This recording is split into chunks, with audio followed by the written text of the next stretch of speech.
ভূত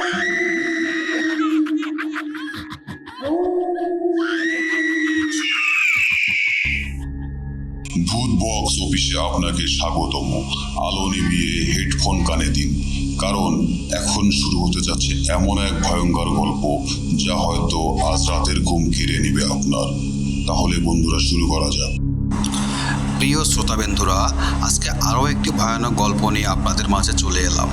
আজকের গল্পটির নাম হচ্ছে জিনের সাথে সেই ভয়ানক ঘটনা। তো বন্ধুরা, কথা না বাড়িয়ে সরাসরি গল্পে চলে যাওয়া যাক। বিসমিল্লাহির রহমানির রহিম। আজ আমি যে ঘটনাটি আপনাদের সামনে তুলে ধরতে যাচ্ছি, সেটি আমার জীবনের সবচেয়ে ভয়ঙ্কর অভিজ্ঞতা। আজও গভীর রাতে ঘুম ভেঙে গেলে সেই ঘটনার কথা মনে পড়ে শরীর কেঁপে ওঠে। আমি জানি না আপনারা বিশ্বাস করবেন কি না, কিন্তু আমি যা বলছি তা একটি শব্দ বানানো নয়, নিজের চোখে দেখা এবং নিজের জীবনে ঘটে যাওয়া ঘটনা। আমার নাম রায়হান। তখন আমার বয়স 27 বছর। ঢাকার একটি সফটওয়্যার কোম্পানিতে চাকরি করতাম। হঠাৎ একদিন অফিস থেকে আমাকে উত্তরবঙ্গের একটি প্রত্যন্ত এলাকায় 3 মাসের একটি প্রকল্পে পাঠানো হয়। গ্রামটির নাম ছিল চর কল্যাণপুর। জায়গাটি ছিল অত্যন্ত নির্জন। সন্ধ্যা নামার পর মানুষ প্রায় ঘর থেকে বের হতো না। প্রথম দিনেই বিষয়টি আমার কাছে অদ্ভুত লেগেছিল। বিকেলের দিকে গ্রামের বাজারে গিয়ে থাকার জন্য একটি বাড়ি খুঁজলাম। অনেক খোঁজাখুঁজির পর এক বৃদ্ধ লোক আমাকে বললেন, একটি বাড়ি আছে, খুব বড়, ভাড়াও খুব কম। আমি অবাক হয়ে বললাম, কম কেন? বৃদ্ধ কয়েক সেকেন্ড চুপ করে থাকলেন, তারপর ধীরে বললেন, মানুষ বেশি দিন থাকতে পারে না। আমি হেসে বললাম, ভূতের গল্প? বৃদ্ধ হাসলেন না, তিনি শুধু বললেন, আপনি শহরের মানুষ, সব কিছু হাসির মনে হবে, কিন্তু রাতে যদি কিছু শুনতে পান দরজা খুলবেন না। কথাটা শুনে আমার গায়ে হালকা কাটা দিলেও গুরুত্ব দিলাম না। সন্ধ্যার আগেই বাড়িতে পৌঁছে গেলাম। বাড়িটি বিশাল, 2 তলা, চারদিকে বড় আম গাছ, উঠোন জুড়ে আগাছা। মনে হচ্ছিল বহু বছর কেউ এখানে থাকেই নি। বাড়ির মালিক শহরে থাকেন। গ্রামের একজন চাবি এনে দিল। দরজা খুলতেই ভেতর থেকে পুরনো কাঠ আর স্যাঁতস্যাঁতে গন্ধ বেরিয়ে এলো। বাড়ির নিচতলায় 2টি ঘর, উপরে আরও 3টি। সবচেয়ে আশ্চর্যের বিষয়, উপরের করিডোরের একবারে শেষ ঘরটিতে মোটা লোহার তালা ঝুলছিল। চাবি দিতে আসা লোকটি বলল, ওই ঘরটা খুলবেন না। কেন? লোকটি মাথা নিচু করে বলল, যা খুলেছে কেউ ভালো থাকেনি। আর কোনো কথা না বলে সে দ্রুত চলে গেল। আমি বিষয়টি কুসংস্কার ভেবে উড়িয়ে দিলাম। রাত 10:30টার দিকে খাবার খেয়ে শুয়ে পড়লাম। বাইরে তখন ঝিঁঝি পোকার ডাক, দূরে কোথাও শিয়ালের ডাক ভেসে আসছে। মাঝরাতে হঠাৎ আমার ঘুম ভেঙে গেল, কারণ ঠক ঠক শব্দ হচ্ছে বাইরে। মনে হলো কেউ ছাদের ওপর ভারী পা ফেলে হাঁটছে। প্রথমে ভাবলাম হয়তো বিড়াল, কিন্তু পরের শব্দটি শুনে বুকের ভেতরটা ধক করে উঠল, ধুপ ধুপ ধুপ। এটা কোনো বিড়ালের শব্দ নয়, মনে হচ্ছিল অত্যন্ত 7-8 ফুট লম্বা কেউ ধীরে ধীরে ছাদের উপর দিয়ে হাঁটছে।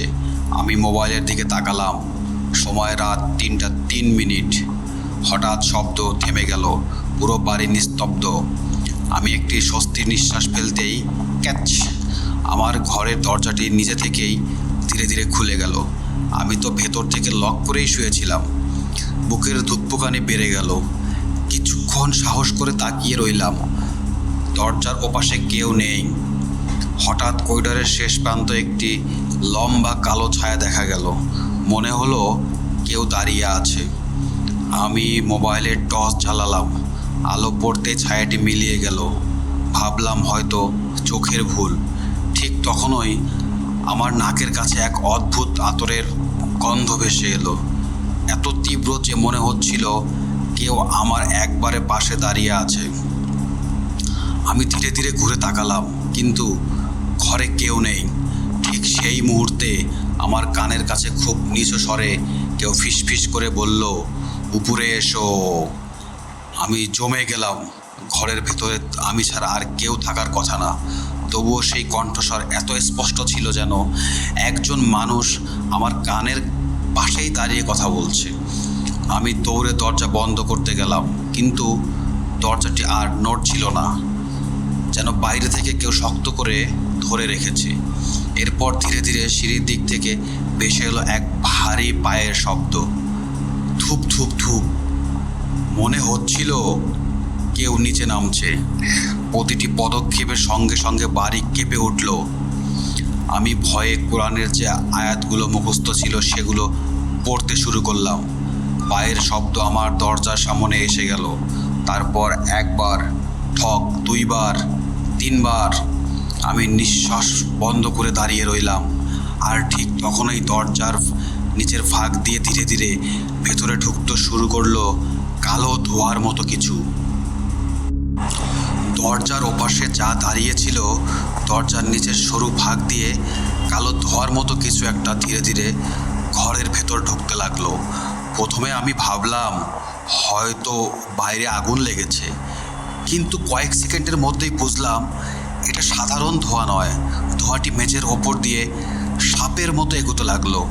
পুরো ঘরটা মুহূর্তেই বরফের মতো ঠান্ডা হয়ে গেল। আমার নিঃশ্বাস থেকে সাদা ধোঁয়া বের হতে শুরু করলো। আমি ভয়ে আয়াতুল কুরসি পড়তে লাগলাম। ঠিক তখনই দরজায় প্রচণ্ড একটা আঘাত। আমি চমকে পিছিয়ে গেলাম। আবার ধারাম করে একটা আঘাত চলে এলো। এমনভাবে দরজা কাঁপছিল যেন বাইরে থেকে কয়েকজন মানুষ একসঙ্গে ধাক্কা দিচ্ছে, কিন্তু আশ্চর্যের বিষয় কোনো মানুষের কথা বা শব্দ নেই, শুধু ভারী নিঃশ্বাসের আওয়াজ। মনে হচ্ছিল দরজার ওপাশে দাঁড়িয়ে থাকা জিনিসটি শ্বাস নিচ্ছে, হু হু, ঠিক এভাবেই শব্দ করছে।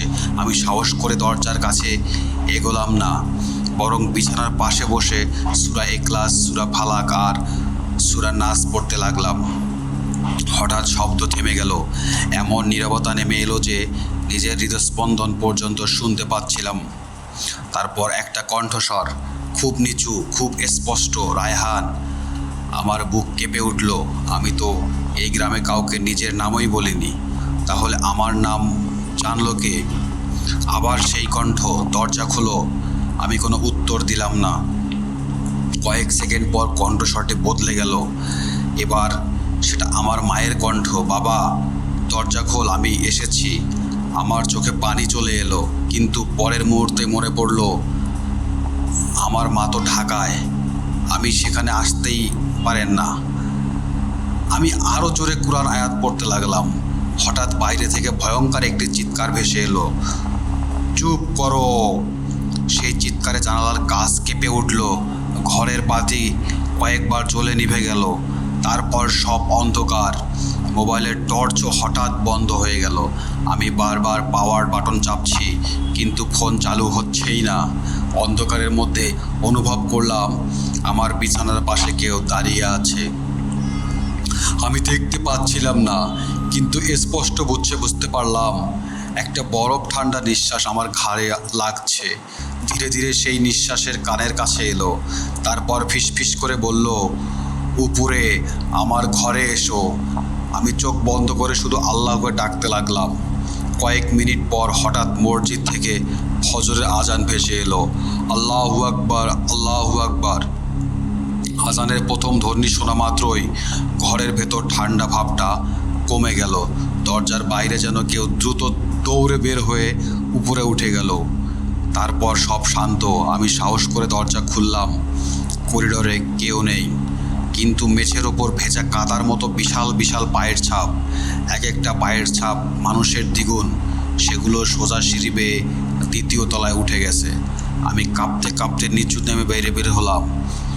সূর্য উঠতে শুরু করলো। ঠিক তখনই পাশের বাড়ির এক বৃদ্ধ আমাকে ডেকে বললেন, তুমি কি রাতে উপরের পায়ের শব্দ শুনেছ? আমি অবাক হয়ে জিজ্ঞাসা করলাম, আপনি জানলেন কিভাবে? বৃদ্ধ দীর্ঘশ্বাস ফেললেন, এই বাড়িতে যারা থেকেছে সবাই প্রথম রাতে একই শব্দ করছে। উপরে কি আছে? শুধু চারপাশে তাকিয়ে নিচু গলায় বললেন, ওই বাড়ির দ্বিতীয় তলায় শেষ ঘরে বহু বছর আগে এক হুজুর একটি শক্তিশালী জিনকে বন্দি করেছিলেন। আমি হেসে বললাম, জিন বন্দি? বৃদ্ধ এবার রাগে চোখে তাকালেন।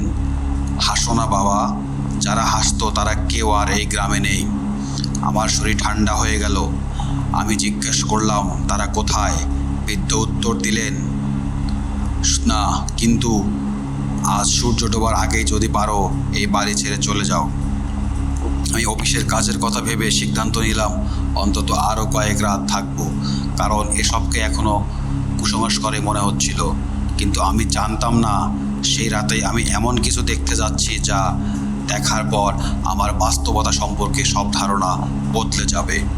সন্ধ্যার আগে বাজার থেকে ফিরে এসে দেখি দ্বিতীয় তলায় সেই তালাবদ্ধ ঘরের দরজাটা আধা খোলা। সেই দরজায় গতকাল মোটা লোহার তালা ঝুলছিল, সেই তালাটা এখন মেঝেতে পড়ে আছে। আর ঘরের ভেতর থেকে ধীরে ধীরে ভেসে আসছে একটি শিশুর কান্নার তীব্র শব্দ। সন্ধ্যা তখন পুরোপুরি নেমে গেছে। তৃতীয় তলায় করিডোরে দাঁড়িয়ে আমি স্থির হয়ে তাকিয়ে আছি সেই ঘরের দিকে। গতকাল পর্যন্ত সেখানে মোটা লোহার তালা ঝুলছিল, আজ সেখানে দরজাটি আধ খোলা। সবচেয়ে ভয়ঙ্কর বিষয়, ঘরের ভেতর থেকে একটি ছোট্ট শিশুর কান্না ভেসে আসছে, হু হু হু হু করে। কান্নার এতটাই করুণ ছিল যে মনে হচ্ছিল কোনো শিশু সাহায্য চাইছে। আমার বিবেক আমাকে বলছিল যদি সত্যিই কোনো বাচ্চা ভেতরে আটকে পড়ে থাকে। কিন্তু সকালে বৃদ্ধের কথা মনে পড়তেই বুকের ভেতরটা ধুক করে উঠল। ওই ঘরে কখনো ঢুকবে না। আমি কয়েক মিনিট দাঁড়িয়ে রইলাম। অবশেষে সাহস সঞ্চয় করে মোবাইলের টর্চ চালিয়ে ধীরে ধীরে দরজার দিকে এগোলাম। যতই কাছে যাচ্ছি ততই আতরের গন্ধ তীব্র হয়ে উঠেছে। এটা কোনো সাধারণ সুগন্ধি নয়, মনে হচ্ছিল পুরো ঘরটা আতর দিয়ে ধোয়া হয়েছে। দরজার সামনে দাঁড়িয়ে আমি নিচু গলায় বললাম, কে আছে? কোনো উত্তর নেই, শুধু শিশুটির কান্না। আমি আরও একবার বাউকলাম, শুনতে পাচ্ছেন? দরজা খুলছি। ধীরে ধীরে দরজা ঠেলে তুলতেই ক্যাচ! আমি ঠান্ডা বাতাস মুখে হেসে লাগলো। মুহূর্তের মধ্যেই পুরো শরীর কেঁপে উঠল। ঘরের ভেতরে টর্চের আলো ফেলতেই আমি স্তব্ধ হয়ে গেলাম। ঘরটি সম্পূর্ণ খালি, কোনো আসবাব নেই, কোনো মানুষ নেই, কিন্তু মেঝের মাঝখানে কালো রং দিয়ে আঁকা একটি বিশাল বৃত্ত। বৃত্তের চারপাশে অদ্ভুত কিছু আরবি অক্ষরে লেখা। দেয়ালের চার কোণে ঝুলছে শুকিয়ে যাওয়া লেবু আর মরিচ। মেঝেতে ছড়িয়ে আছে পোড়া মোমবাতির গলিত মোম, আর ঠিক বৃত্তের মাঝখানে একটি পুরনো রূপের তাবিজ। আমি নিচু হয়ে তাবিজটির দিকে তাকালাম। তাবিজের ওপর অদ্ভুত নকশা খোদাই করা, মনে হচ্ছিল বহু বছরের পুরনো।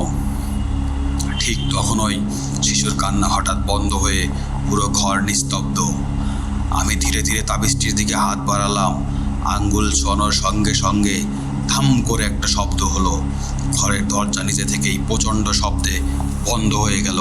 আমি ভয়ে লাফিয়ে উঠলাম। মোবাইলের টর্চ কয়েকবার জ্বলে নিভে গেল। চারদিকে অন্ধকার। তারপর আমার চারপাশে যেন অনেকগুলো মানুষ একসঙ্গে ফিসফিস করতে লাগলো, কিন্তু ভাষাটা আমি বুঝতে পারছিলাম না। শব্দগুলো ক্রমেই জোরে হতে লাগলো, ফিস ফিস ফিস। হঠাৎ দেয়ালের উপর ছায়া নড়ে উঠল। একটা নয়, দুইটা নয়, অসংখ্য কালো ছায়া যেন দেয়ালের ভেতর থেকেই বেরিয়ে আসছে। আমি ভয়ে আয়াতুল কুরসি পড়তে শুরু করলাম। ঠিক তখন ওই মেঝের বৃত্তের মাঝখানে রাখা তাবিজটি নিজে থেকেই কাঁপতে শুরু করলো। ধীরে ধীরে সেটি মাটি থেকে কয়েক ইঞ্চি উপরে উঠে গেল। আমার হাত পা ঠান্ডা হয়ে গেল। আমি জীবনের প্রথমবার নিজের চোখে এমন কিছু দেখছি।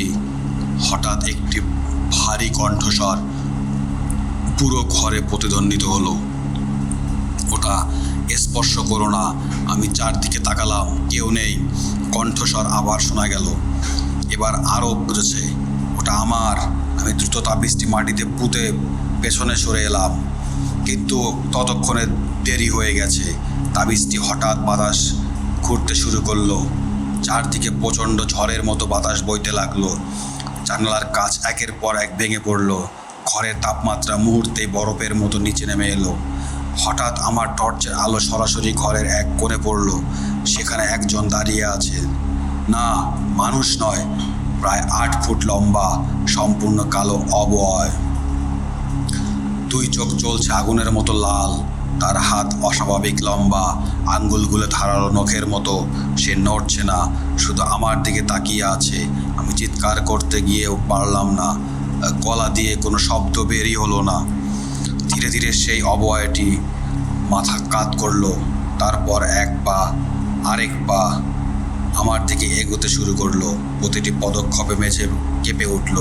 আমি মরিয়া হয়ে সূরা ফালাক, সূরা নাস পড়তে লাগলাম।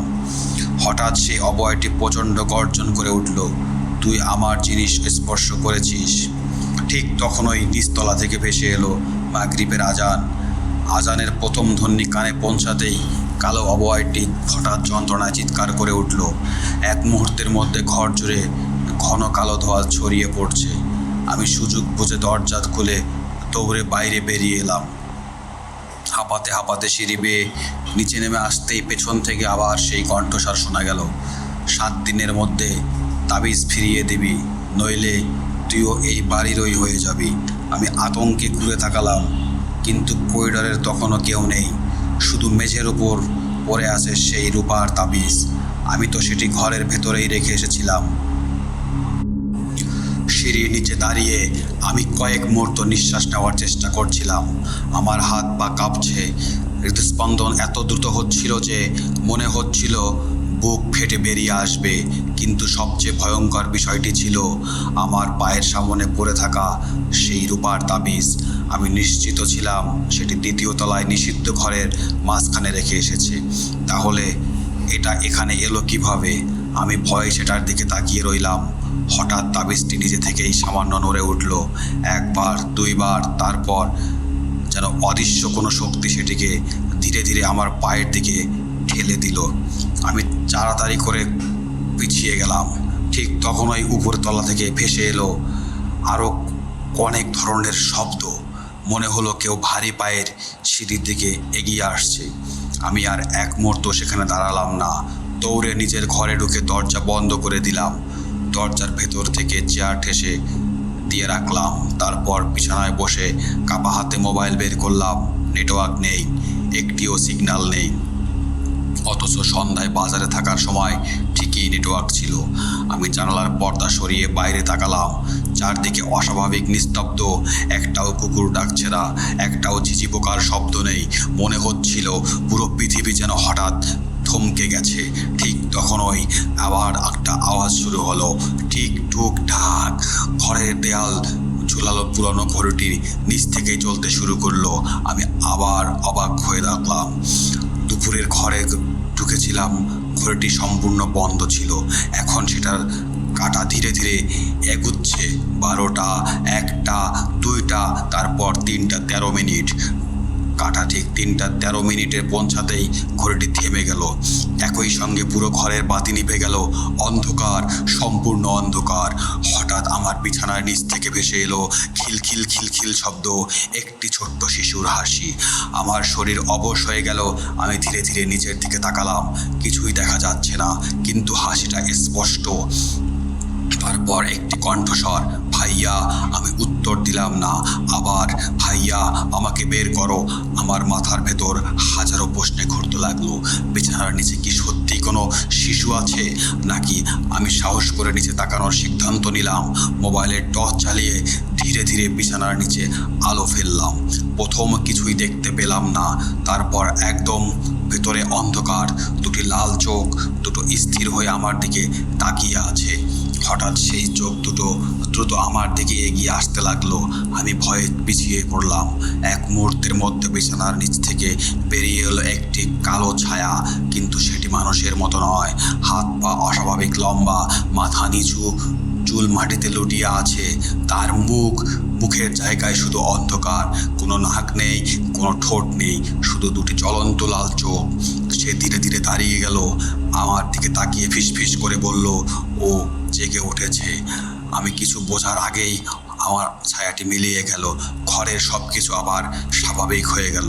ঠিক তখনই বাইরে থেকে ভেসে এলো আজানের সেই ধ্বনি। আমি বুঝলাম ফজর হয়ে গেছে। ঘরের থেকে বের হতেই দেখি দরজার সামনে গ্রামের সেই বৃদ্ধ ইমাম দাঁড়িয়ে আছেন, তার হাতে একটি ছোট্ট কাপড়ে মোড়ানো প্যাকেট। তিনি আমার দিকে গভীরভাবে তাকিয়ে বললেন, গত রাতে তুমি নিষিদ্ধ ঘরে গিয়েছিলে, তাই না? আমি অবাক হয়ে বললাম, আপনি জানলেন কিভাবে? তিনি কোনো উত্তর দিলেন না। প্যাকেটটি আমার হাতে দিয়ে বললেন, এর ভেতরে জমজমের পানি, কালোজিরা আর কিছু ধোয়া লেখা কাগজ আছে, এগুলো সব সময় সঙ্গে রাখবে। আমি সব ঘটনা খুলে বললাম, তাবিজের কথাও বললাম। সব শুনে ইমাম সাহেবের মুখের রং বদলে গেল। তিনি ফিসফিস করে বললেন, বিষয়টা আমি যতটা ভেবেছিলাম তার চেয়ে অনেক ভয়ঙ্কর। কেন? তিনি ধীরে ধীরে বললেন, তুমি যে জিনিসটা দেখছো সেটা সাধারণ জিন নয়। তাহলে? তিনি চারদিকে তাকিয়ে কিরিচু গলায় বললেন, বহু বছর আগে এক কালো জাদুকর একটি শক্তিশালী ইফরত জিনকে এই বাড়িতে আটকে রেখেছিল। সেই রূপার তাবিজটি ছিল তার বন্ধন। আমার বুক কেঁপে উঠল। তাহলে আমি? ইমাম সাহেব আমার কথা কেটে দিয়ে বললেন, তুমি তাবিজ স্পর্শ করার মাধ্যমে তার সঙ্গে সম্পর্ক তৈরি করে ফেলেছো। এখন কি হবে তাহলে? তিনি দীর্ঘশ্বাস ফেললেন, এখন থেকে তোমাকে ছাড়বে না। আমি স্তব্ধ হয়ে দাঁড়িয়ে রইলাম। ঠিক তখনই আমার পকেটের ভেতর থেকে হালকা গরম অনুভূত হলো। আতঙ্কে হাত ঢুকিয়ে দেখি যে রূপার তাবিজটি আমি স্পর্শ করিনি সেটি আমার পকেটের ভেতরে। তার ওপর ধীরে ধীরে ফুটে উঠেছে একটি নতুন দাগ, আরবি ভাষায় লেখা একটি মাত্র শব্দ, আহাত ও অঙ্গীকার। ইমাম সাহেব এটি দেখেই পা পিছিয়ে গেলেন, তার ঠোঁট কাঁপছিল। তিনি খুব ধীরে বললেন, সে তোমাকে নিজের জন্য বেছে নিয়েছে। ইমাম সাহেবের মুখে কথাটা শোনার পর আমার বুকের ভেতরটা হিম হয়ে গেল। সে তোমাকে নিজের জন্য বেছে নিয়েছে। আমি কাঁপা গলায় বললাম, হুজুর, আমি তো কিছুই করিনি, শুধু ভুল করে তাবিজটা স্পর্শ করেছিলাম। তিনি আমার হাত থেকে তাবিজটি নিয়ে দেখার চেষ্টা করলেন, কিন্তু আশ্চর্যের বিষয়, তাবিজটি স্পষ্ট করতেই তিনি যেন বিদ্যুতের শক খেলেন। আহ! চিৎকার করে তিনি তাবিজটি মাটিতে ফেলে দিলেন। তার ডান হাত লাল হয়ে গেছে। আমি বিস্মিত তাকিয়ে আছি। ইমাম সাহেব হাঁপাতে হাঁপাতে বললেন, এটা আর সাধারণ তাবিজ নয়, ওর ওপর জিনের ছাপ পড়ে আছে। আমি আতঙ্কিত হয়ে জিজ্ঞাসা করলাম, এখন কি করব আমি? তিনি কিছুক্ষণ চুপ থেকে বললেন, আজ রাতের আগেই আমাকে একজন মানুষের সঙ্গে দেখা করতে হবে। এই এলাকার বাইরে এক বৃদ্ধ আলেম আছেন, বহু বছর ধরে তিনি রুকাইয়া করেন। যদি কেউ এই সমস্যার সমাধান করতে পারেন তাহলে তিনিই পারবেন। অদ্ভুত পরিবর্তন। সেদিন অফিসে যাওয়ার চেষ্টা করলাম, কিন্তু সারাক্ষণ মনে হচ্ছিল কেউ আমার পেছনে হাঁটছে। আমি যতবারই সামনে আগাই কেউ হাগায়। দুপুর থেকে সহকর্মী নাইম হঠাৎ বলল, ভাই, আপনি ঠিক আছেন তো? কেন? আমার চোখ দুটো লাল দেখাচ্ছে, মনে হচ্ছে কয়েকদিন ঘুমাইনি। আমি হালকা হেসে বিষয়টি এড়িয়ে গেলাম। ঠিক তখনই অফিসের কাছের জানালা দিয়ে প্রতিধ্বনিত দেখতে পেলাম, কিন্তু প্রতিবিম্বে একা নয়। আমার ঠিক পেছনে দাঁড়িয়ে আছে একটি লম্বা কালো অবয়ব। আমি সঙ্গে সঙ্গে ঘুরে তাকালাম, কেউ নেই। আবার জানালার দিকে তাকালাম, এবারও সে দাঁড়িয়ে আছে। আগুনের মতো জ্বলছে তার দুটি চোখ, কিন্তু আশ্চর্য, অফিসের জন্য যেন তাকে দেখতে পাচ্ছে না। আমি দ্রুত চোখ বন্ধ করে বিসমিল্লাহ পড়লাম। আবার তাকিয়ে দেখি প্রতিবিম্বে শুধু আমি। সন্ধ্যায় বাড়ি ফিরতেই দেখি পুরো গ্রামে হইচই, অনেক মানুষ এক জায়গায় জড়ো হয়েছে। আমি এগিয়ে গিয়ে জানতে পারলাম বাজারের সেই বৃদ্ধ লোকটি, যিনি প্রথম দিন আমাকে সতর্ক করেছিলেন, তিনি মারা গেছেন।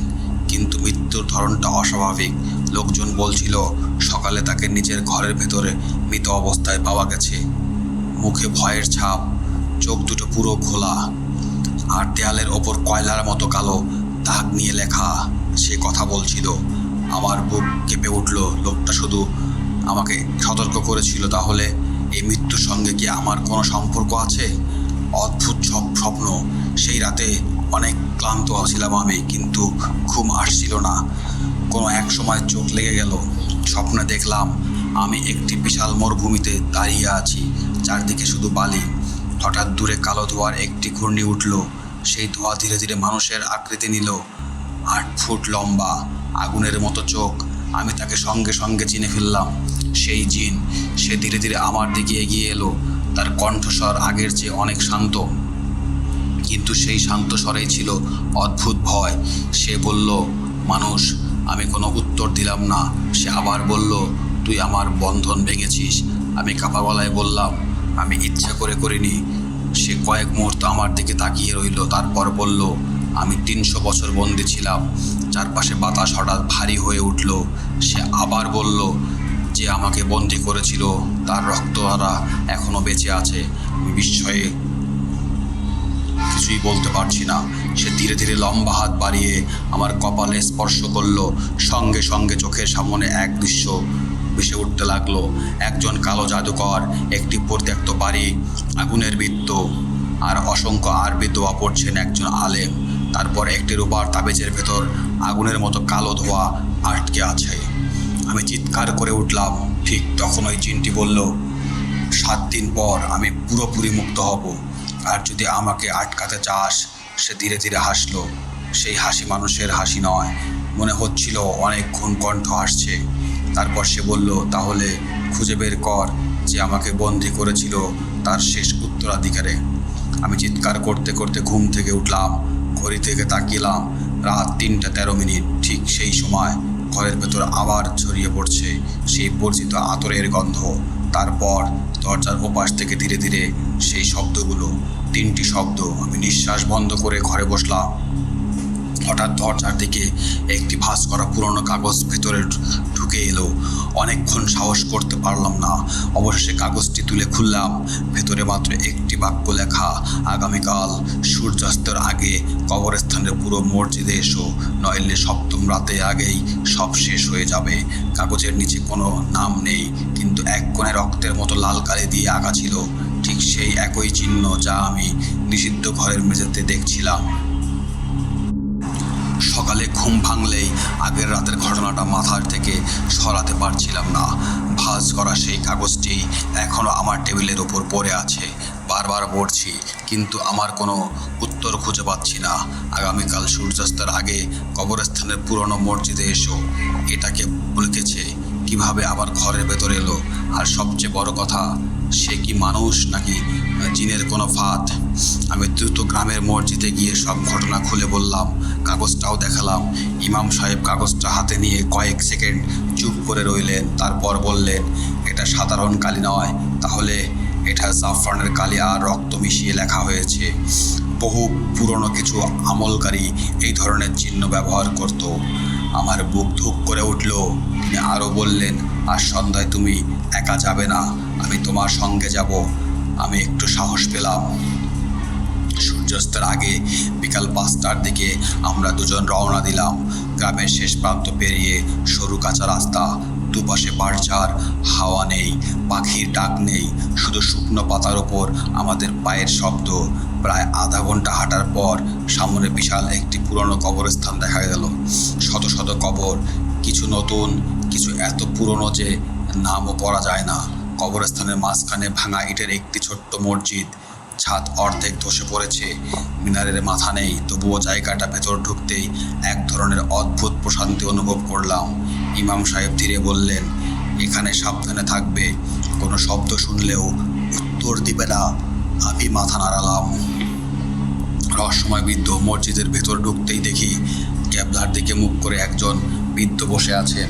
সাদা দাড়ি, সাদা পাঞ্জাবি, হাতে তসবি। আমাদের পায়ের শব্দ শুনেই তিনি পেছন তাকালেন না, শুধু বললেন, রায়হান, আমি তোমার জন্য অপেক্ষা করছি। আমি বিস্ময়ে থেমে গেলাম। আমি তো কখনো এই মানুষটাকে দেখিনি। তিনি আমার নাম জানলেন কিভাবে? ইমাম সাহেব এগিয়ে গিয়ে সম্মান করে সালাম দিলেন। হুজুর, এই সেই ছেলে। ধীরে ধীরে আমার দিকে তাকালেন, আর ছোট্ট ছোট্ট অস্বাভাবিক উজ্জ্বল। তিনি কিছুক্ষণ আমার দিকে তাকিয়েই রইলেন। তারপর দীর্ঘশ্বাস ফেলে বললেন, অনেক দেরি হয়ে গেছে। আমার গলা শুকিয়ে গেল। আপনি কি বলতে চাইছেন হুজুর? তিনি শান্ত গলায় বললেন, যে জিনের সঙ্গে তোমার সম্পর্ক হয়েছে তার নাম মারওয়ান। নামটা শুনেই আমার চারপাশের বাতাস যেন ভারী হয়ে উঠল। বৃদ্ধ বললেন, এই সাধারণ জিন নয়, সে ইকফির গোত্রের। শত শত বছর আগে তাকে মানুষ হত্যা করতে ব্যবহার করা হতো। আমি বিস্মিত হয়ে শুনছিলাম। 300 বছরের রহস্য। বৃদ্ধ বলতে শুরু করলেন, প্রায় 300 বছর আগে এই অঞ্চলে একজন কালো জাদুকর ছিল। সে ক্ষমতার লোভে এক শক্তিশালী ইফরিতকে নিজের অধীনে আনে। বহু নিরীহ মানুষকে হত্যা করা হয়। অবশেষে একজন আলেম বহুদিনের চেষ্টা করে এই ইফরিতকে একটি রূপার তাবিজের মাধ্যমে বন্দী করেন, কিন্তু মৃত্যুর আগে জাদুকর একটি অভিশাপ দিয়ে যায়। সে বলে, যে মানুষ একদিন আমাকে এই তাবিজে স্পর্শ করবে সেই হবে ইফরিতের নতুন পথ। আমি কাঁপতে কাঁপতে বললাম, তাহলে আমি? বৃদ্ধ মাথা নিচু করলেন। হ্যাঁ। অদ্ভুত পরীক্ষা। বৃদ্ধ ব্যাগ থেকে একটি ছোট্ট কাচের শিশি বের করলেন। ভেতরে তিনি শুধু একটা পড়া পানি। এটা হাতে নাও। আমি শিশির হাতে দিয়েছি। আমার ডান হাতে জ্বলতেই শুরু করলো, মনে হলো আগুনে পুড়ছে। আমি যন্ত্রণা চিৎকার করে উঠলাম। হঠাৎ আমার মুখ দিয়ে অন্য একটি কণ্ঠ বেরিয়ে এলো, গভীর, ভারী, মানুষের নয়। সে বলল, ওকে ছুঁয়ো না। আমি নিজের কণ্ঠে শুনে আতঙ্কিত হয়ে বললাম। ইমাম সাহেব দ্রুত কোরআনের আয়াত তেলাওয়াত করতে শুরু করলেন। বৃদ্ধ তেলাওয়াত যোগ দিলেন। কয়েক সেকেন্ড পর আমার শরীর কাঁপতে শুরু করলো। মনে হচ্ছিল ভেতর থেকে কেউ বেরিয়ে আসতে চাইছে। তারপর সব শান্ত। আমি হাঁপাতে হাঁপাতে মাটিতে বসে পড়লাম। ভয়ঙ্কর সত্য। বৃদ্ধ আমার কাঁধে হাত রেখে বললেন, সে এখনো পুরোপুরি তোমার শরীরে প্রবেশ করতে পারেনি। আমি বললাম, মানে? তিনি ধীরে ধীরে বললেন, কিন্তু সে আমার সঙ্গে বন্ধন তৈরি করেছে। আর যদি সপ্তম রাতের আগে সেই বন্ধন ভাঙা না যায়। তিনি বাকিটা বলতে গিয়েও থেমে গেলেন। আমি অনুরোধ করলাম, বলুন। তিনি চোখ বন্ধ করে বললেন, তাহলে তোমার আত্মা আর শরীর আলাদা হয়ে যাবে। শরীরটা বেঁচে থাকবে, কিন্তু তার ভেতরে থাকবে না অন্য কেউ। আমার পুরো শরীর কাঁপতে লাগলো। ঠিক তখনই কবরস্থানের চারদিক থেকে কুকুরের ভয়ঙ্কর চিৎকার ভেসে এলো, একসঙ্গে 10-20, হয়তো আরও বেশি। হঠাৎ আকাশের কালো মেঘগুলো প্রচণ্ড ঠান্ডা বাতাসে বইতে শুরু করলো। বৃদ্ধ হঠাৎ চিৎকার করে উঠলেন, সে চলে গেছে। আমরা তিনজন একসঙ্গে মসজিদের বাইরে তাকালাম। কবরগুলো মাঝখানে। ধীরে ধীরে একটি কালো ধোঁয়ার স্তম্ভ আকার নিচে শুরু করলো। ধোঁয়ার কয়েক সেকেন্ডের মধ্যে মানুষের চেয়েও বিশাল এক অবয়বে পরিণত হলো। দুটি জ্বলন্ত লাল চোখ অন্ধকার ভেদ করে আমাদের দিকে তাকিয়ে আছে। তারপর সেই অবয়বটি ধীরে ধীরে হাত তুলল, আর কবরস্থানের মাটি একের পর এক ফেটে যেতে লাগলো। বৃদ্ধ আলেম বিস্ময়ে ফিসফিস করে বললেন, না, সে বন্দি অবস্থা থেকে শক্তিশালী হতে পারে না। ঠিক তখনই সেই কালো অবয়ব গর্জে উঠল, তোমরা খুব দেরি করে ফেলেছো। কবরস্থানের পুরনো মসজিদের সামনে আমরা তিনজন স্থির হয়ে দাঁড়িয়েছিলাম। চারপাশে বাতাসের গতি মুহূর্তের মধ্যেই বেড়ে গেল। পুরনো গাছগুলোর ডালপালা এমনভাবে দুলছিল যেন অদৃশ্য কোনো শক্তি সেগুলোকে টেনে ছিঁড়ে ফেলতে চাইছে। কবরগুলোর মাঝখানে দাঁড়িয়ে থাকা কালো ধোঁয়ার অবয়বটি ধীরে ধীরে আরও স্পষ্ট হতে লাগলো। তার উচ্চতা এমন 10 ফুট, সারা শরীর পুরো কালোয় ধোয়া, শুধু দুটি জ্বলন্ত লাল চোখ। সেই চোখে এমন কোনো ক্রোধ যা আমি কোনো মানুষের চোখে কখনো দেখিনি। বৃদ্ধ আলম নিচু গলায় বললেন, কেউ তার চোখের দিকে তাকাবে না। মাথা নিচু করে আল্লাহকে স্মরণ করো। আমরা সঙ্গে সঙ্গে আয়াতুল কুরসি পড়তে শুরু করলাম। ঠিক তখনই গর্জন, এমন এক বিকট আওয়াজ হলো যে মনে হলো কবরস্থান কেঁপে উঠল। অবয়বটি ধীরে ধীরে আমাদের দিকে এগোতে শুরু করলো। তার প্রতিটি পদক্ষেপ মাটিতে ফাটল তৈরি করছে। আমি কাঁপতে কাঁপতে বললাম, হুজুর, এটাই কি সেই মারওয়ান? বৃদ্ধ আলেম উত্তর দিলেন, না। আমি অবাক হয়ে তার দিকে তাকালাম। তিনি বললেন, এটা আসল রূপ নয়, সে শুধু নিজের শক্তির সামান্য অংশ দেখাচ্ছে।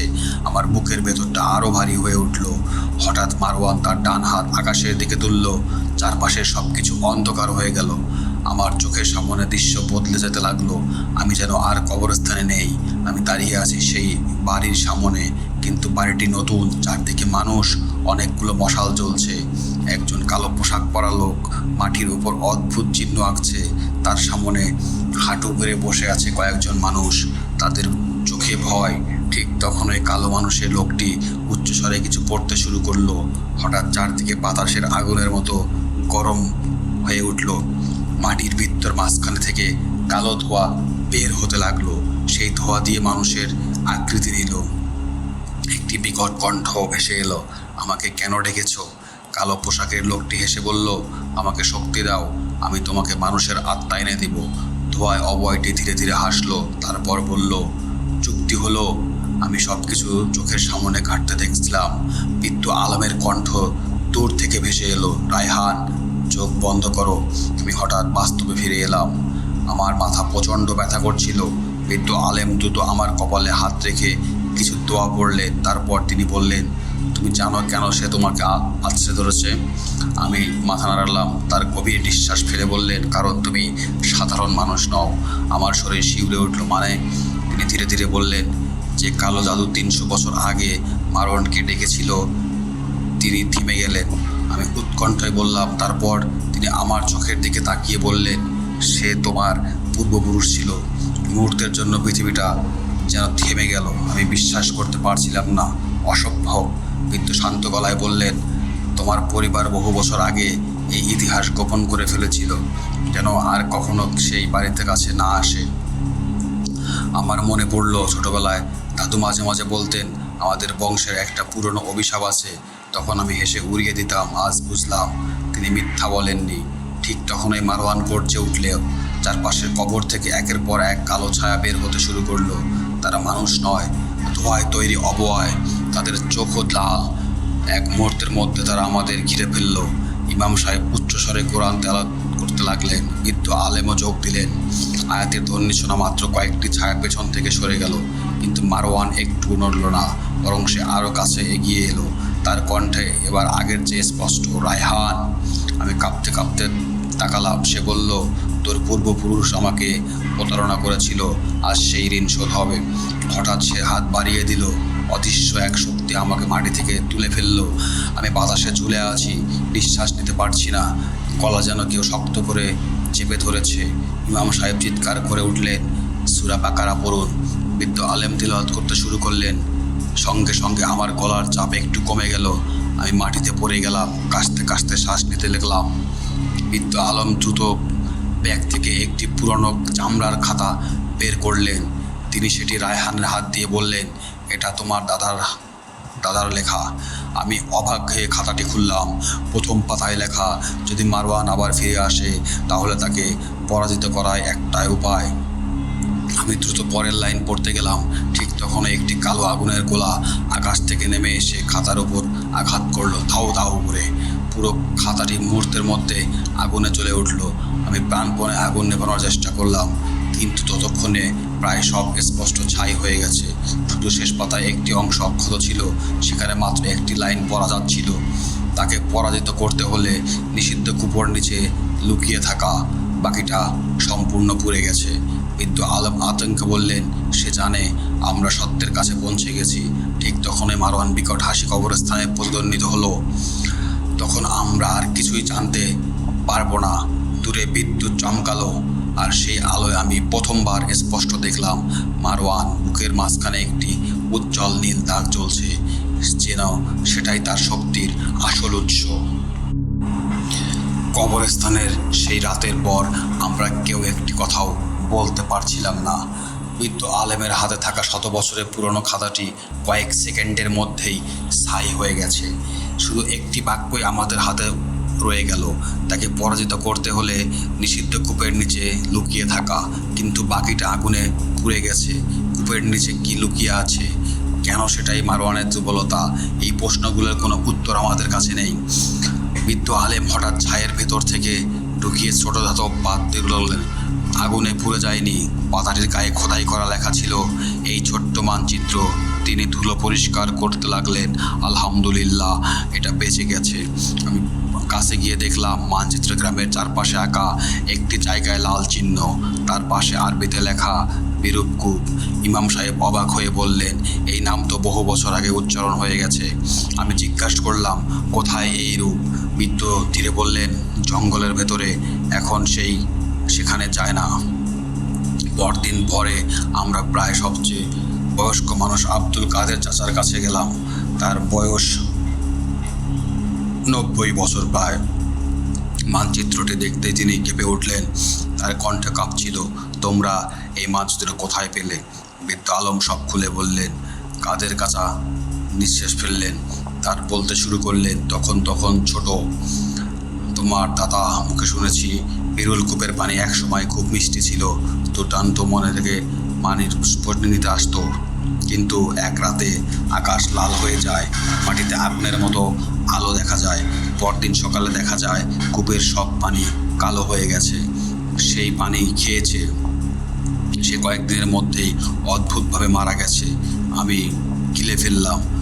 তিনি আরও বললেন, তারপর গ্রামের মানুষ কূপটি পাথর দিয়ে বন্ধ করে দেয়। বিকেল হতে আমরা 4 জন রওনা দিলাম। আমি, ইমাম সাহেব, বৃদ্ধ আলম, গ্রামের চাচা। জঙ্গলে যত গভীর যাচ্ছি ততই অদ্ভুত লাগছে। একটা পাখির ডাক নেই, গাছগুলো শুকিয়ে কালো হয়ে গেছে। মাঝে মাঝে মনে হচ্ছে গাছের আড়াল থেকে কেউ আমাদের দেখছে। আমি কয়েকবার পেছনে তাকালাম, কেউ নেই, কিন্তু সেই অনুভূতিটা যাচ্ছে না। হাঁটতে হাঁটতে হঠাৎ কাদের চাচা থেমে গেলেন। তিনি নিচু গলায় বললেন, আমাদের সঙ্গে আরেকজন আছে। আমি চারদিকে তাকালাম, কেউ নেই। তিনি মাটির দিকে ইশারা করলেন। আমরা সবাই তাকালাম। আমাদের 4 জনের পায়ের ছাপের পাশে আরও একটি বিশাল পায়ের ছাপ, খালি পা, মানুষের চেয়ে অত্যন্ত দ্বিগুণ বড়। কিন্তু আশ্চর্যের বিষয়, সেই পায়ের ছাপগুলো হঠাৎ করেই শুরু হয়েছে। আগে কোনো চিহ্ন নেই, যেন কোনো আকাশ থেকে নেমে আমাদের সঙ্গে হাঁটতে শুরু করছে। আলোর গলায় শুকিয়ে গেল।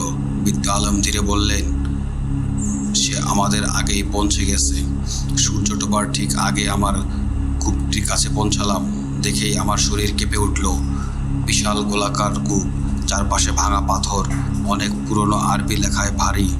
উপরে বিশাল পাথরের ঢাকনা, কিন্তু ঢাকনার অর্ধেক সরে গেছে। আমি অবাক হয়ে বললাম, এত বন্ধ থাকার কথা। বৃদ্ধ আলেমের মুখ ফ্যাকাশে হয়ে গেল। আমরা দেরি করে ফেলেছি। আমরা ধীরে ধীরে কূপের কাছে এগুলাম। ভেতরে তাকাতেই কিছুই দেখা যায় না, শুধু অন্ধকার। একটি টর্চ জ্বালিয়ে নিচে আলো ফেললাম। আলো অনেক নিচে মিলিয়ে গেল। ঠিক তখনই নিচ থেকে ভেসে এলো সেই পানির ফোঁটা শব্দ। তারপর একটি কণ্ঠস্বর, সে ধীরে, রায়হান। আমার বুক ধক করে উঠল। আবার নেমে আয়। আমি এক পায়ে এগিয়ে গেলাম। মনে হচ্ছিল কেউ আমাকে টানছে। বৃদ্ধ আলম হঠাৎ আমার হাত শক্ত করে ধরে ফেললেন পেছনে। আমি যেন আর ঘুরতে ফিরে না এলাম।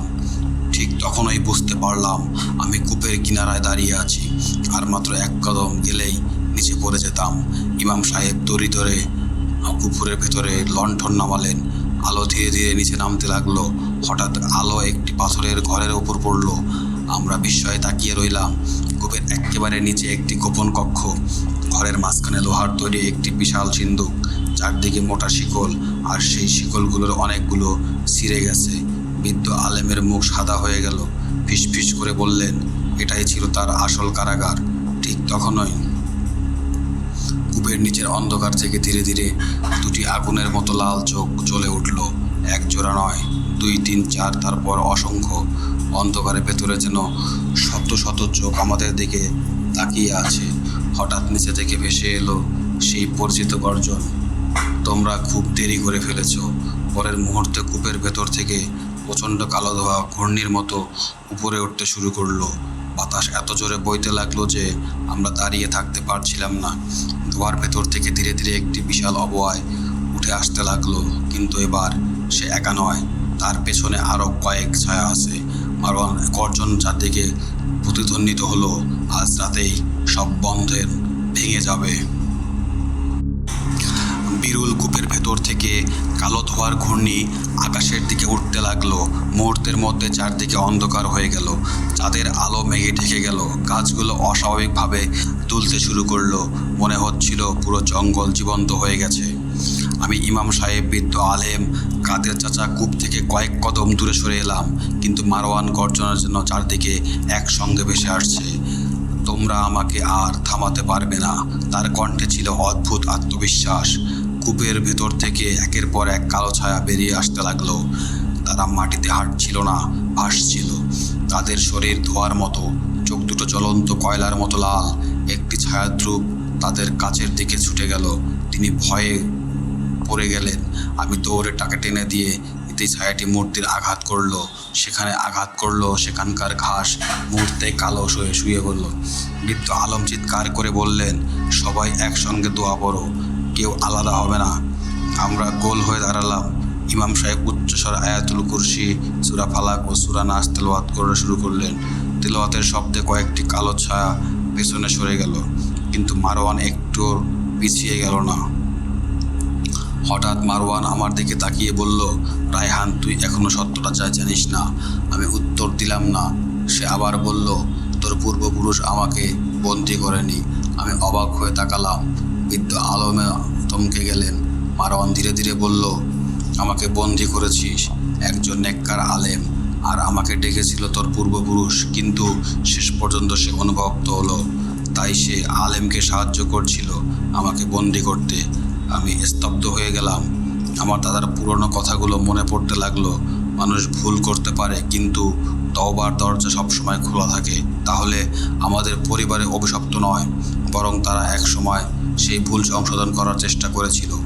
মারওয়ান গর্জে উঠল, আমি সেই বিশ্বাসঘাতকতার প্রতিশোধ নিব। তিনি তখনই তার চোখ পড়ল মারওয়ানের বুকের মাঝখানে জ্বলতে থাকা নীল আলোর দিকে। বৃদ্ধ আলমও সেটি লক্ষ্য করলেন। তিনি নিচু গলায় বললেন, ওটাই। আমি বললাম, কি? তিনি উত্তর দিলেন, ওটা শক্তির কেন্দ্র, কিন্তু সেখানে পৌঁছানো সহজ নয়। তিনি ব্যাগ থেকে একটি ছোট কাপড় মোড়ানো বস্তু বের করলেন। খুলতেই দেখা গেল সেই রূপোর তাবিজ। আমি বিস্মিত হয়ে বললাম, এটা তো আমার কাছে ছিল। বৃদ্ধ আলম বললেন, তুমি ঘুমিয়ে থাকতেই আমি নিয়ে নিয়েছিলাম। তিনি তাবিজটি আমার হাতে দিয়ে বললেন, এই তাবিজটি একদিন তার বন্ধন ছিল, আল্লাহ চাইলে এটি আবার তার দুর্বলতার কারণ হবে। ইমাম সাহেব সবাইকে নিয়ে দোয়া পড়তে লাগলেন। বাতাস আরও জোরে বইছে, চারপাশে কালো ছায়া ঘুরে বেড়াচ্ছে, কিন্তু আমরা কেউ দোয়াও থামালাম না। হঠাৎ মারওয়ান প্রচণ্ড গতিতে আমাদের দিকে ধেয়ে এলো। আমি নিচে এত দ্রুত নিচে নড়তে দেখিনি। এক মুহূর্তে সে আমার সামনে, তার লাল চোখ দুটো আমার চোখের দিকে এসে ফিসফিস করে বলল, তুই আমার হবে। ঠিক তখনই বৃদ্ধ আলেম চিৎকার করে উঠলেন, এখন। আমি সমস্ত সাহস জড়ো করে তাবিজটি মারওয়ানের বুকের নীল আলোর দিকে ছুঁড়ে মারলাম। ঝনঝন তাবিজটি তার বুক স্পর্শ করতেই চারদিকে প্রচণ্ড সাদা আলো ছড়িয়ে পড়ল। মারওয়ান তখন এক গর্জন করে পুরো জঙ্গল কেঁপে উঠল। কালো ছায়াগুলো একে একে মিলিয়ে যেতে শুরু করলো। আকাশে বজ্রপাত হলো। কূপের ভেতর থেকে শিকল ভাঙার শব্দ শোনা গেল। তারপর মাটিতে বিশাল ফাটল তৈরি শুরু করতে লাগলো। বৃদ্ধ আলম আতঙ্কে চিৎকার করলেন, সবাই পিছিয়ে যাও। আমি শেষবারের মতো মারওয়ানের দিকে তাকালাম। সে হাঁটু গেড়ে বসে আছে, তার বুকের নীল আলো দ্রুত নিভে যাচ্ছে, কিন্তু সে হঠাৎ মাথা উঁচু আমার দিকে তাকিয়ে হাসলো। সেই হাসি আমার শরীর ঠান্ডা হয়ে গেল। সে ধীরে ধীরে বলল, এটা শেষ নয়। এরপর পুরো কূপের নিচ থেকে এমন একটি বিস্ফোরণ শব্দ হলো, যেন মাটির গভীর শত শত বছরের পুরনো কোনো বন্ধন ছিঁড়ে গেছে। কালো ধোঁয়া আর সাদা আলো একসঙ্গে আকাশে উঠে গেছে। আমার চোখে দেখতে পেলাম আলো মিলিয়ে যাওয়ার পর মারওয়ান আর সেখানে নেই, কিন্তু মাটির উপর পড়ে আছে একটি কালো পাথর, আর সেই পাথরের ভিতর থেকে খুব তীক্ষ্ণভাবে এখনও শোনা যাচ্ছে, আমি ফিরে আসবো। কয়েক সেকেন্ড আগে পর্যন্ত যে জঙ্গল প্রচণ্ড ঝড়ে কাঁপছিল, এখন সেখান থেকেই অদ্ভুত নীরবতা। মনে হচ্ছিল কয়েকশো বছর আগের পুরনো কোনো ভয়ঙ্কর যুদ্ধ এইমাত্র শেষ হয়েছে। আমি ধীরে ধীরে চোখ খুললাম। বাতাস থেমে গেছে, গাছগুলো স্থির, কালো দোহার কোনো চিহ্ন নেই, শুধু বিরল কূপের চারপাশে পোড়া মাটির গন্ধ। আর কূপের সামনে পড়ে আছে একটি ছোট কালো পাথর। পাথরটি দেখতে কয়লার মতো হলেও এর ভেতর থেকে হালকা লাল আভা বের হচ্ছিল। আমি সাবধানে সামনে এগোতেই বৃদ্ধ আলম চিৎকার করে উঠলেন, না, এটা স্পর্শ করবে না। আমি থেমে গেলাম। তিনি ধীরে ধীরে এগিয়ে এসে নিজের ব্যাগ থেকে একটি সাদা কাপড় বের করলেন। কুরআনের কিছু আয়াত তেলাওয়াত করে সেই কাপড় দিয়ে পাথরটি জড়িয়ে ফেললেন। তারপর গভীর বিশ্বাস ফেলে বললেন, আল্লাহর রহমতে আজ বড় একটি ফিতনা থেকে গেছে। আমি জিজ্ঞাসা করলাম, তাহলে সব শেষ? বৃদ্ধ আলেম কিছুক্ষণ চুপ করে রইলেন, তারপর বললেন, শেষ হয়েছে, কিন্তু মানুষের জন্য পরীক্ষা কখনো শেষ হয় না। গ্রামে ফিরে আসার পর সবাই অবাক হয়ে গেল। যে বাড়িটিতে সবাই অভিশপ্ত বলতো, সেই বাড়িতে আর কোনো অদ্ভুত শব্দ শোনা যায় না। রাত 3টায় আর ছাদের ওপর ভারী পায়ের শব্দ নাই। আতরের সেই রহস্যময় গন্ধ হারিয়ে গেছে। দ্বিতীয় তলায় নিষিদ্ধ ঘরের দরজা খুলে দেওয়া হয়েছে। মেঝেতে ফাঁকা সব অদ্ভুত চিহ্ন নিজে থেকেই মুছে গেছে। দেয়ালের কালো দাগও নেই। মনে হচ্ছিল ঘরটি যেন নতুন রূপে হয়ে গেছে। কিন্তু ঘরের কয়েক কোণে একটি পুরনো কাঠের বাক্স পাওয়া গেছে। বাক্সটি আগে থেকে কখনো দেখিনি। বাক্সটি খুলতেই আমরা কিছু পুরনো কাগজ পেলাম। তার মধ্যে একটি চিঠি ছিল। চিঠিটি লিখেছিলেন সেই আলেম যিনি 300 বছর আগে মারওয়ানকে বন্দী করেছিলেন। চিঠিতে লেখা ছিল, যদি কোনো দিন এই বন্ধন ভেঙে যায় তবে জেনে রেখো, শয়তানি শক্তি কখনো পুরোপুরি ধ্বংস হয় না, তাকে কেবল আল্লাহর ইচ্ছায় রুখে রাখা যায়। আর সর্বদা ঈমান, সৎ কাজ ও কোরআনের সঙ্গে সম্পর্ক দৃঢ় রাখবে। অহংকার ও কালো জাদুর পথ থেকে দূরে থাকবে। বৃদ্ধ আলম চিঠিটি পড়ে চোখ বন্ধ করলেন। তিনি বললেন, এই কারণেই আমরা সবসময় মানুষকে সতর্ক করি, অদৃশ্য জগৎকে নিয়ে খেলা করার পরিণতি কখনো ভালো হয় না। কয়েকদিন পর আমার অফিসের কাজও শেষ হয়ে গেল। আমি ঢাকা ফিরে যাওয়ার প্রস্তুতি নিলাম। বিদায়ের সময় গ্রামের মানুষ আমাকে ঘিরে দাঁড়িয়েছিলেন। যারা আগে আমাকে চিনত না, তারাও আজ যেন পরিবারের মানুষ হয়ে গেছে। ইমাম সাহেব আমার হাতে একটি ছোট্ট কোরআন শরীফ দিয়ে বললেন, এটা সবসময় সঙ্গে রাখবে। আমি চোখের পানি লুকিয়ে বললাম, আপনাদের দোয়া না থাকলে আমি বাঁচতাম না। তিনি শুধু হাসলেন। ঘটনার 1 বছর কেটে গেল। আমি ধীরে ধীরে স্বাভাবিক জীবনে ফিরে এসেছি, কিন্তু সেই অভিজ্ঞতা আমার জীবন বদলে দিয়েছে। একদিন হঠাৎ গ্রামের ইমাম সাহেবের ফোন এলো। তিনি বললেন, রায়হান, যদি সময় পাও একবার এসো। আমি অবাক হয়ে জিজ্ঞেস করলাম, কেন? তিনি উত্তর দিলেন, যে বাড়িটায় তুমি ছিলে সেখানে আর একটি মক্তব রয়েছে। গ্রামের বাচ্চারা কোরআন শেখে। আমার বুকটা হালকা হয়ে গেল। সে জায়গায় এক সময় মানুষ ভয় যেত না, আর সেখানে শিশুদের কোরআন তেলাওয়াতের শব্দ শোনা যায়।